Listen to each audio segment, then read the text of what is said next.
Nitong Lunes, binigyang pagkilala ng lokal na pamahalaan ang mga natatanging atleta na naghatid ng karangalan di lamang sa ating bansa, kundi pati na rin sa syudad ng Baguio.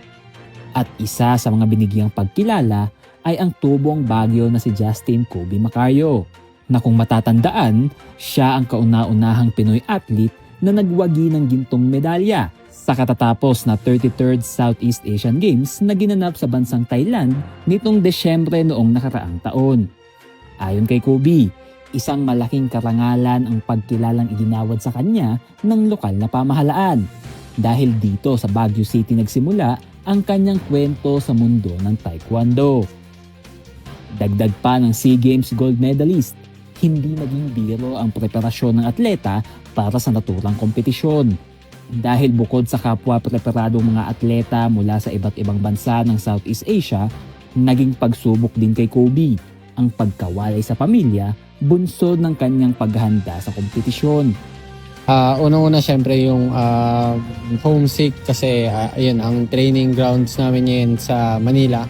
Kaya ayun, yun yung mahirap, parang malayo ka sa family mo, then yung hours ng training mas dumadami dahil ayun nga, hindi biro yung preparation for this event kasi ever since laging 2 years lang ang pagitan ng SEA Games.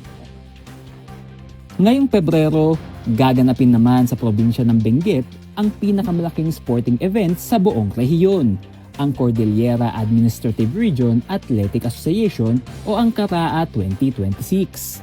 Dito masasala ang mga atletang tatawid sa palarong pambansa para kumatawan sa rehiyon ng Cordillera. Kaya naman, may payo si Kobe sa mga batang atleta na maglalato sa CARAA 2026. Ayun, super trust your coach, magdasal din lagi at huwag papabayaan yung pag-aaral kasi hindi tayo makakalaro ng mga gantong event like CARAA palaro pag hindi maganda yung grades natin. So yun, keep training and soon kayo din naman yung nasa position namin or more pa yung mas ma-achieve nila. Ayon pa kay Kobe, para sa mga batang taekwondo players na patuloy na nangangarap at nais maipakita ang kanilang talento sa international sporting events, para kay Kobe, normal na makaramdam ng hirap sa bawat training. Dahil ang mga sakripisyo sa pagsasanay ay balang araw magbubunga rin ng gintong medalya. Ang tip ko is sacrifice now kasi mas maganda na maghirap kayo ngayon sa training or kung ano mang aspect ng sacrifice sa training, then mas magbubunga to at mas dadali na lang in the future. Muli na namang napatunayan na ang Baguio City ay isa sa mga powerhouse team sa mundo ng sports. Ang pagkawagi ni Kobe sa SEA Games ay magsisilbing inspirasyon sa bawat atleta na sa pamamagitan ng pagpupursigi, disiplina at patuloy na pagtitiwala sa sarili, kahit sinong atleta ay maaaring makapag-uwi ng karangalan di lamang sa Baguio City, kundi sa buong Pilipinas.